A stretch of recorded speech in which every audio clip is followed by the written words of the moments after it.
मित्रांनो नमस्कार. तलावाच्या शेजारी किंवा नदीच्या किनारी उभं राहिलो की त्या नदीची किंवा तलावाची खोली कळते असं कधी होत नाही. ही खोली जर पाहायची असेल तर त्या तलावाच्या किंवा नदीच्या मुळाशी जावं लागतं, तळाशी जावं लागतं किंवा नदीत किंवा त्या तलावात उतरावं तरी लागतं. तरच तुम्हाला त्या तलावाची किंवा नदीची खोली कळते. मित्रांनो, हे उदाहरण देण्यामागे कारणही तसंच आहे. नेहमी कोणत्याही गोष्टीच्या मुळाशी गेल्याशिवाय त्या गोष्टीची गंभीरता असेल किंवा त्या गोष्टीची जी काही सत्यता असेल ती कळत नाही. आपल्या अवतीभोवती खूप सल्लागार असतात, फुकट सल्ला देणारे. ते सुद्धा तुम्हाला असे खूप फुकट सल्ले देतात. पण मी नेहमी म्हणतो की आपण त्या ठिकाणी जेव्हा जातो, आपण त्याच्या आयुष्यात जेव्हा प्रवेश करतो तेव्हा कळतं की त्याच्या आयुष्यातसुद्धा खूप वादळं आलेली आहेत. व्हिडिओचा विषय असा आहे की कोणत्याही गोष्टीच्या वरवर जाण्यानं किंवा वरवर पाहून कोणत्याही गोष्टीची सखोलपणा किंवा त्या गोष्टीचा सत्यपणा ठरवू नका. वरवर दिसतं ते काही असो, किती गंभीर असो किंवा कितीही चांगलं असो की किती वाईट असो, त्या गोष्टीच्या तळाशी जा. हा विषय मला सुचला ते एका गोष्टीवरून. ती गोष्ट मी तुम्हाला पहिले सांगतो. मित्रांनो, हा व्हिडिओ खूप गंभीर विषयावरचा आहे, पण तरीसुद्धा हसं येईल इतका विनोदीसुद्धा आहे. याच्यासाठी मी म्हटलं की आपण खूप लोकशाहीचे डांगोरे पेटतो. आपण एका मोठ्या लोकशाही असलेल्या देशाचे नागरिक आहोत असं आपण म्हणतो. आपणच म्हणतो बरं, दुसरं कोणी म्हणतं की नाही मला माहिती नाही, आणि खूप कमी लोक आता म्हणतात. आपण नुकताच स्वातंत्र्य दिन साजरा केला मित्रांनो, पण आपल्या देशात आजसुद्धा कागदी घोडे नाचवण्याची प्रथा काही कमी झालेली नाही. एवढा गोष्टीमध्ये तांत्रिकपणा आलेला आहे. अनेक गोष्टी तांत्रिक झालेल्या आहेत. मनुष्याचा बुद्धीचा वापर कमी झालेला आहे. त्यामुळे मनुष्य बुद्धी कुठे वापरतो माहिती आहे का? कायद्याला पळवाटा शोधण्यात तो बुद्धी वापरतो. आता उदाहरण तुम्हाला सांगतो. मी परवा एका कंपनीला भेट दिली, तर त्यावेळी मला तिथलं जे सत्यता उलगडली ती मी तुमच्यासमोर सांगतो, आणि तुम्हाला कळेल की कागदावरचं जग हे काही खरं नसतं. मित्रांनो, माझा एक मित्र या कंपनीमध्ये काम करतो. त्या मित्राला जवळपास त्या कंपनीत लागून 20-1 वर्ष झाली. मला तो परवा सहज भेटला होता आणि मी त्याला विचारलं, अरे कुठल्या कंपनीत असतो? मग त्यानं त्या जुन्या कंपनीचंच नाव सांगितलं. म्हटलं इतकी वर्ष त्याच कंपनीत आहेस का? हो म्हणे, त्याच कंपनीत आहे. कशाला पगार वगैरे बऱ्यापैकी मिळतोस? तुला तर माहिती आहे की सगळीकडे हल्ली पगाराची बोंबाबोंबच सुरू आहे. मग इथे निदान पगार वेळेतही मिळतो आणि एकदमच काय निराशाजनक पगार नाही आहे. आमचं भागतं कसं. म्हटलं भविष्याचा कुठला विचार करता आता? आमचं कसं भागतं म्हटलं ना मगाशी. मी म्हटलं, अरे तू एका कंपनीत 20-1 वर्ष झाली तुला काम करू, अजून परमनंट नाही झालंस? तू म्हणे नाही, परमनंट नाही झालं. तर म्हटलं असं कसं शक्य आहे? अरे कंपनीचा नियमच आहे ना, कायदाच आहे ना तसा कंपनीसाठी, की तुझं इतक्या वर्ष जर त्या कंपनीत काम करतोस तर तू परमनंट झाला पाहिजेस. तो मला म्हणाला, अरे तुम्ही लोक वरवर बघता रे गोष्टी. मी त्या कंपनीत काम करतो हे खरं आहे. त्या कंपनीच्या कार्यालयात काम करतो मी. माझ्या कंपन्या दर 5-5, 10-10 वर्षांनी बदलत राहतात. मला सुरुवातीला काही कळेना. आणि मित्रांनो, कसं माहिती आहे का, आपण साधी सरळ मार्गाने जाणारी माणसं आहोत. सरळ विचार करणारी माणसं आहोत. कधीही आपल्या मनाला वाईटपणा लगेच सुचत नाही. त्यामुळे मी त्याला असं विचारलं की म्हटलं असं कसं काय? अरे म्हणे कसं असतं, तुम्हाला एक वाटतं की ह्या कंपनीचं प्रॉडक्ट आहे, ठीक आहे, तुमच्यासाठी ती कंपनीचं ते प्रॉडक्ट असतं, पण आमच्यासाठी तसं नाही. आमच्या कंपन्यात अनेक उपकंपन्या आहेत. आमचं प्रॉडक्ट जे निघतं ना, ते जरी एका कंपनीचं असलं तरी आमच्या कंपनीच्या 2-3 उपकंपन्या कागदोपत्री. हां, मग म्हटलं मग काय करतात ही लोकं, 5-6 वर्षे कंपनी आम्हाला ठेवतात. मग ती कंपनी बंद झाली सांगून आपल्याला काढतात म्हणजे तुम्हाला घरी पाठवत नाही बरं. तर काय करतात, पुढचं कॉन्ट्रॅक्ट येईल त्यावेळी तुमच्याकडून नवीन अर्ज घेतात दुसऱ्या कंपनीच्या नावे. त्यांनी कंपनीचं ऑलरेडी नाव ते ठरवलेलं असतं काय ठेवायचं ते. त्या कंपनीच्या नावे अर्ज लिहिला जातो नवीन कॉन्ट्रॅक्टच्या वेळी. त्या अर्जावर असं असतं की मला नोकरी मिळण्याबाबत.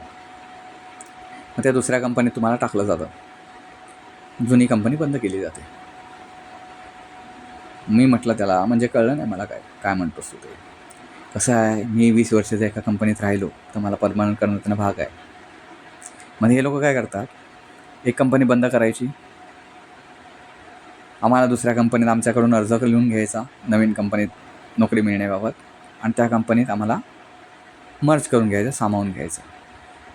प्रत्यक्षात कंपनी बदलते फक्त कागदोपत्री, बाकी कंपनी वगैरे असा काही प्रकार नसतो. बाजारात येणारं प्रॉडक्ट जुन्याच कंपनीचं येतं. फक्त हा माणूस आत्ताच लागला, आमची एक कंपनी बंद पडली आणि दुसरी कंपनी म्हणून ह्या दुसऱ्या कंपनीत हा माणूस नवीन लागलेला आहे, असं कागदोपत्री भासवलं जातं. आपण नेहमी पेपरात वाचतो, अमुक एवढ्या कंपन्या बंद पडल्या, MIDC असं झालं, MIDCचं तसं झालं, MIDC आणून काय उपयोग नाही झाला, एवढ्या कंपन्या बंद पडल्या. आणि एवढ्या किंवा दुसरी पण बाजू असते बातमीची की एवढ्या कंपन्या नव्यानं सुरू झाल्या MIDC. मित्रांनो, असं काही नसतं. जेव्हा 100 कंपन्यांची नावं जेव्हा येतात ना, त्यातल्या 10 कंपन्या अशा असतात की त्या नव्यानं MIDC त्या आल्या. बाकी सर्व कंपन्या या असा खेळ खेळतात की त्यांची जुनी कंपनी बंद करतात, तिथं नवी कंपनी टाकतात, किंवा जर खूप त्यांचा व्याप असेल तर कामगार असतील त्या 2-3 कंपन्यात विभागतात, उपकंपन्या काढून. आपल्याला वाटतं बापरे, MIDC 3 नवीन कंपन्या आल्या.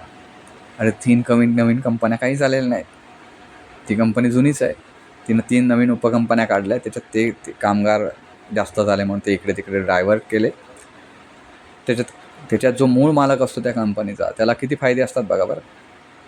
तो तुम्हाला आहे त्याच पगारात ठेवतो, म्हणजे थोडाफार वाढवतो, 1,000-1,500, 2,000 एवढा वाढवतो. तुम्हाला तो परमनंट करायला बांधील नाही, कारण तुम्ही नवीन कंपनीत तुम्हाला टाकलं त्यानं. आणि जुनी कंपनी झाल्यामुळे आणि जे काही फायदे असतात, जे आपल्याला किंवा आम्हालाही माहिती नाहीत काय फायदे असतात ते, तर ते देणं तो बांधील नाही. मित्रांनो, नेहमी मला ते आश्चर्य वाटलं पाहून की म्हटलं आपण सारं किती कागदावर विश्वास ठेवतो. प्रत्यक्षात जग केवढं वेगळं आहे. माझ्या मित्राला 20 वर्ष होऊन सुद्धा पगार तर वाढतो त्याचा, असं नाही की त्याचा पगार वाढत नाही, पण त्याचा तो मूळ अधिकार आहे की परमनंट होणं. परमनंट झाल्यावर काय काय फायदे मिळतात हे तुम्हाला तर माहिती आहे. त्या फायद्यापासून तो वंचित राहतो. मित्रांनो, मग मला कळलं की कोणतेही सरकार असो, ज्या बातम्या येतात ना तुमच्याकडे की एवढे उद्योग आले, तेवढे उद्योग बंद पडले, या सगळ्या फसव्या असतात मित्रांनो. जुने उद्योग बंद करायचे, जुने उद्योग म्हणण्यापेक्षा जुन्या कंपनीचं नाव पुसायचं, नवीन कंपनीचं नाव लावायचं. आता थोडक्यात तुम्हाला मी सांगितलं काय उद्योगधंदे चालतात ते. हे जे उद्योजक, मुरलेले उद्योजक आहेत ना, मी सगळ्यांना दोष देत नाही बरं. काही लोक ज्यांना कंपनीच्या कामगाराला त्याला कामगारच ठेवायचं असतं, अधिकारी बनवायचं नसतं, हे लोक असे उद्योगधंदे करतात. त्या उद्योजकांना मी म्हटलं, कारण शेवटी आपला देश, आपला राज्य असेल, आपला जिल्हा असेल, आपला देश असेल, या सगळ्या गोष्टी उद्योजकच सांभाळतात, कारण ते हजारो लोकांना काम देत असतात. त्यामुळे हा मी व्हिडिओ बनवतो आहे तो अशा उद्योजकांसाठी बनवतो की जे या कंपनीच्या कायद्यातून पळवाटा शोधून काढतात कामगारांची पिळवणूक करतात आणि त्यांचे हक्क नाकारतात. मित्रांनो, मी मगाशी तुम्हाला म्हटलं की कोणत्याही गोष्टीच्या तळाशी गेल्याशिवाय त्या गोष्टीची गंभीरता आपल्याला कळत नाही. आपण एक समाज म्हणून जगतो आणि आपण सर्व विचार करतो ते एक वरवरचा विचार असतो. त्याच्यामागे खूप काही गोष्टी शिजत असतात. आता उद्योगधंद्याचा विषय आला म्हणून सांगतो.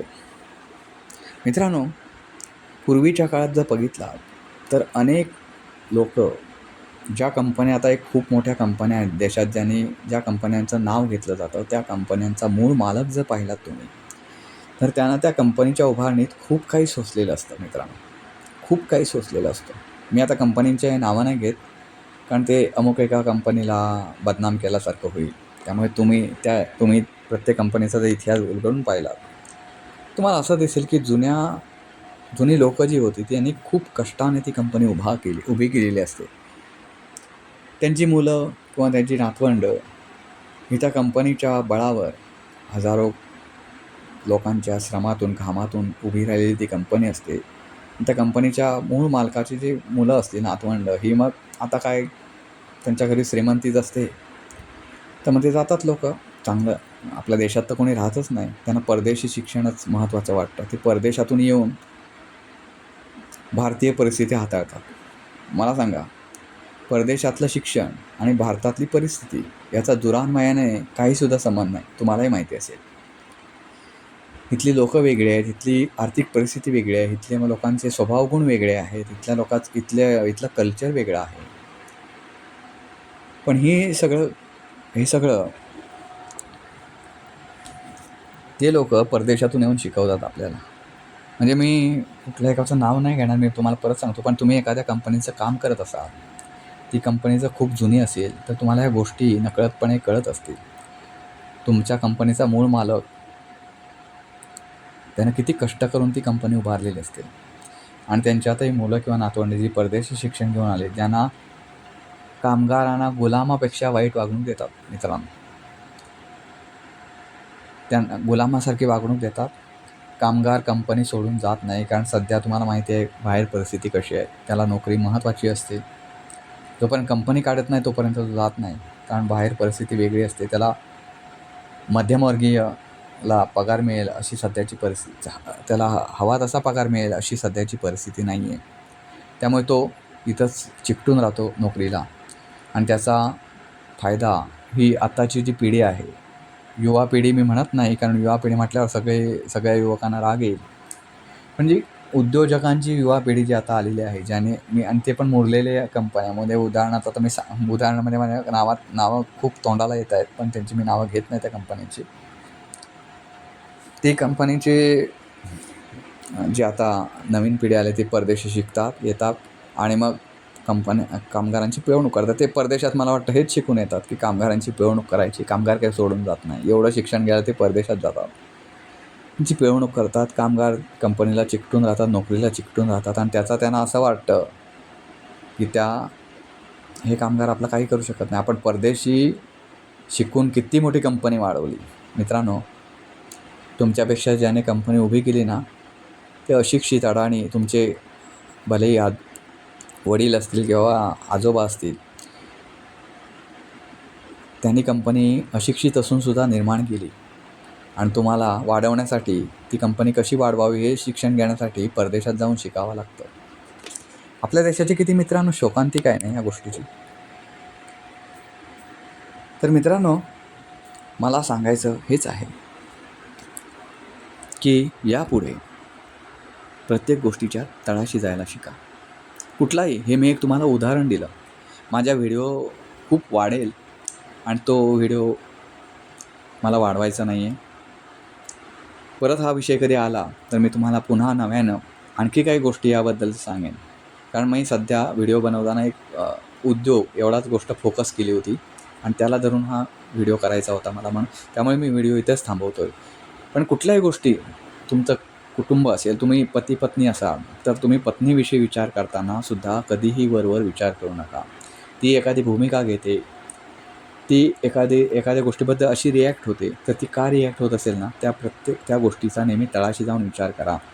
उद्योगधंद्याबाबत असेल, एखादी कंपनीचा असेल, एखादी कंपनी असेल तर त्या कंपनीबाबत चांगला वाईट विचार जो काही कराल तो त्या कंपनीच्या मुळाशी जाऊन करा. मग तुम्हाला नक्की काहीतरी वेगळं सापडेल तळाशी साचलेलं. तर मित्रांनो, हा व्हिडिओ तुम्हाला कसा वाटला ते नक्की कळवा. व्हिडिओला लाईक करा, शेअर करा आणि चॅनलला सबस्क्राईब करायला विसरू नका. पुन्हा भेटू पुन्हा एका अशाच नवीन व्हिडिओसह. तोपर्यंत नमस्कार.